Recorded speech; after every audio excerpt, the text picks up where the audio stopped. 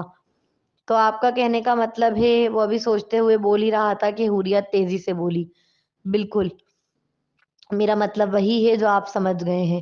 میرا پیچھا کرنا بند کریں، ورنہ اب میں آپ کے خلاف ایکشن لوں گی۔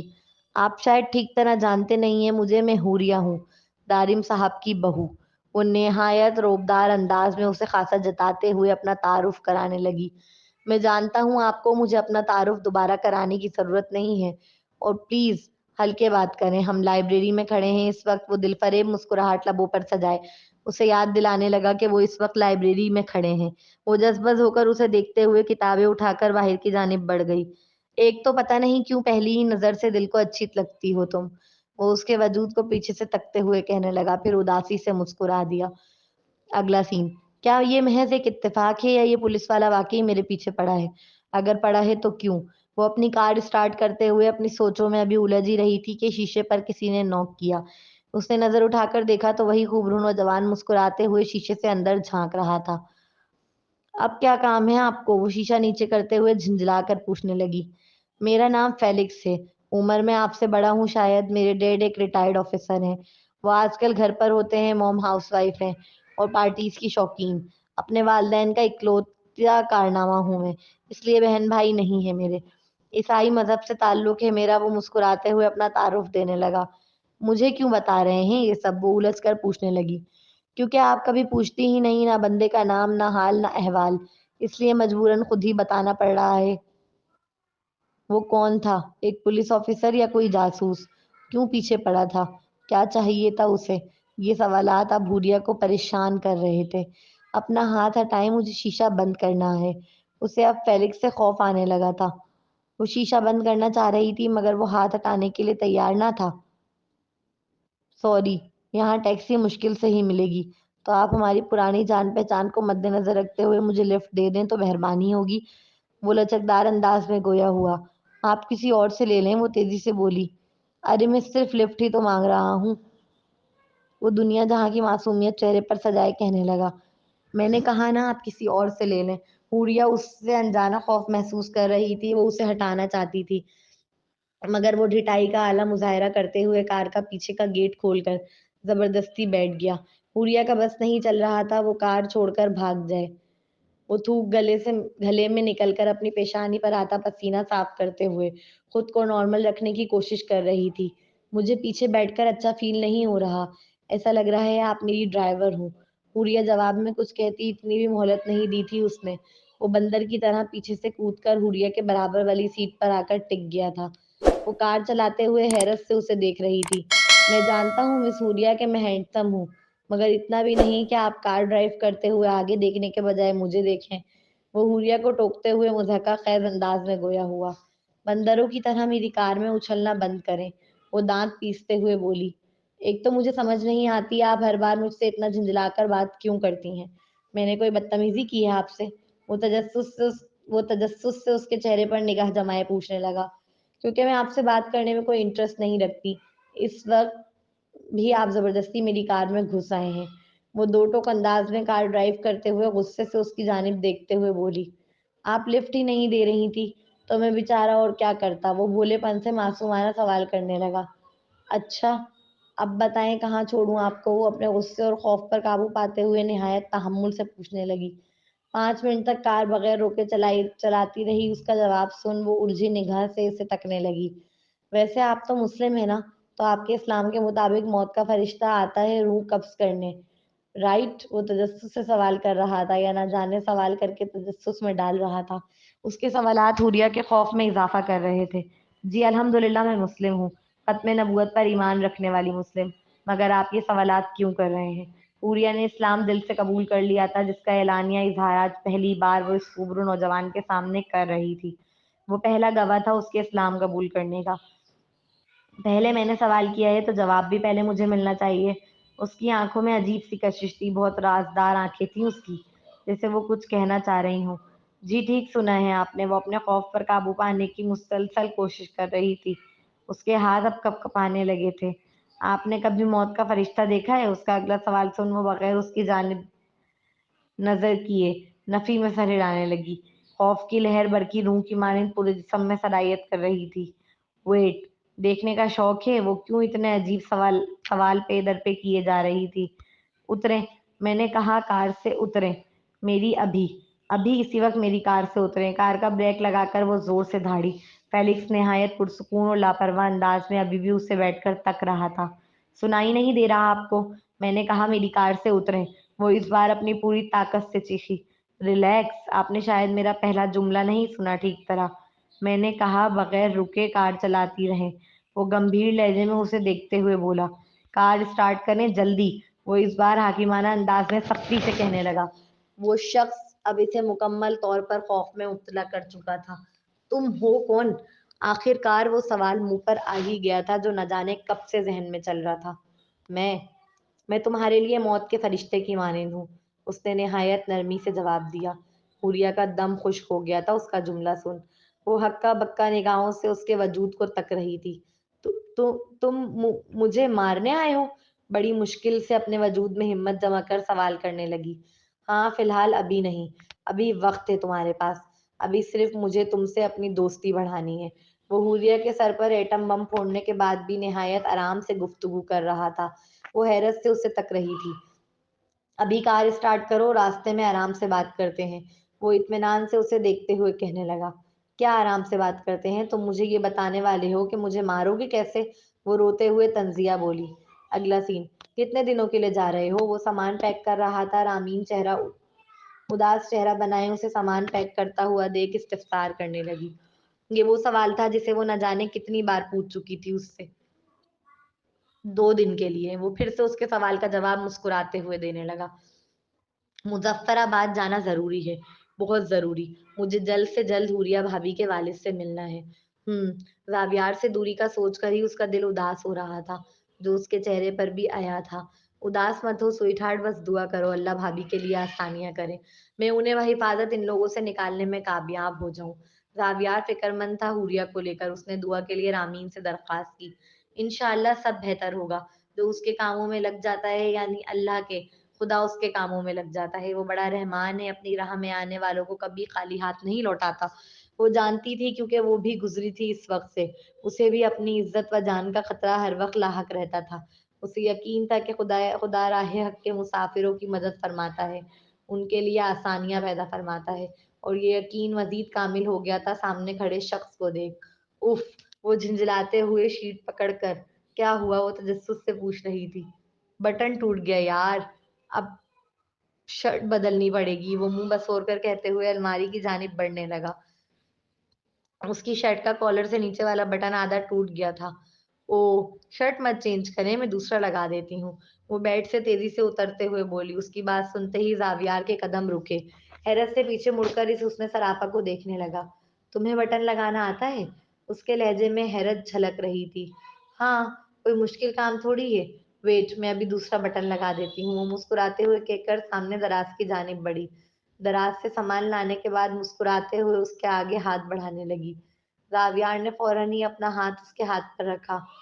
اللہ، آپ کا ہاتھ نہیں، شرٹ مانگ رہی ہوں، سر کو نفی میں جھٹک کر مسکراتے ہوئے بولی۔ یار میں نہیں اتار رہا، ایسے ہی لگا دو۔ اس کی نگاہوں میں اب شوقی مچل رہی تھی۔ اگر سوئی چبھ گئی تو؟ وہ فکر مند ہو کر گویا ہوئی۔ کوئی نہیں یار، صنم کے قرب کی خاطر چھوٹی موٹی تکلیف برداشت کر سکتا ہوں۔ اس نے پہلی بار ایک پورا جملہ اردو زبان میں ادا کیا تھا جس پر رامین حیرت کے غوطے کھا رہی تھی۔ اگلے ہی لمحے وہ جھیپ کر مسکراتے ہوئے اس کی شرٹ پر نیا بٹن لگانے لگی۔ اس نے سراپا بہت کم گوتی، مگر زاویار کو یہ بات مکمل بھی محسوس نہیں ہوئی تھی۔ وہ زاویار کی محبت کا جواب اکثر صرف مسکرا کر دیتی تھی، جیسے ابھی دے رہی تھی۔ اس نے مجسم بہت قریب آ کر بٹن لگا رہی تھی۔ اس کی گرم سانسیں وہ اپنے سینے پر محسوس کر رہا تھا۔ زاویار ستائشی نگاہوں سے اسے ایسے دیکھ رہا تھا جیسے وہ دنیا کا نہ جانے کون سا عظیم مرحلہ پار کر رہی ہو۔ ہو گیا؟ وہ اپنے دانت سے دھاگا توڑتے ہوئے، اتنی جلدی ہو گیا؟ وہ منہ ہی منہ میں اداسی سے بڑبڑایا۔ اچھا، مجھے لگتا ہے کہ نیچے والا بھی ٹوٹ جائے گا، اسے ہٹا کر نیا لگا دو۔ اس بار وہ زبردستی اپنی شرٹ کا بٹن توڑنے پر آمادہ تھا۔ اس کی نگاہوں میں شرارت جھلکتی دیکھ وہ مسکراتے ہوئے قریب آئیں۔ کچھ کہے بغیر بس اپنی پیشانی اس کی پیشانی سے ٹکا کر ایک دو ثانیوں کے لیے مبہوت ہو کر کھڑی رہی، جیسے اس کے حسین وجود کو آنکھوں میں بھر رہی ہو، اس کی سانسوں کی مہک کو اپنی سانسوں میں بسا رہی ہو۔ اگر وقت کو روکا جا سکتا تو آج وہ وقت سے کہتی رک جاؤ، اس لمحے بس ٹھہر جاؤ، تھم جاؤ۔ چلے جی، ملتے ہیں نیکسٹ ایپیسوڈ میں۔ آپ لوگوں کو اگر ناول اچھے لگ رہے ہوں حسنہ کمل کے تمام ناول، تو اچھے سے کمنٹس کیجیے گا، ویڈیو کو لائک شیئر ضرور کیجیے گا، ٹھیک ہے؟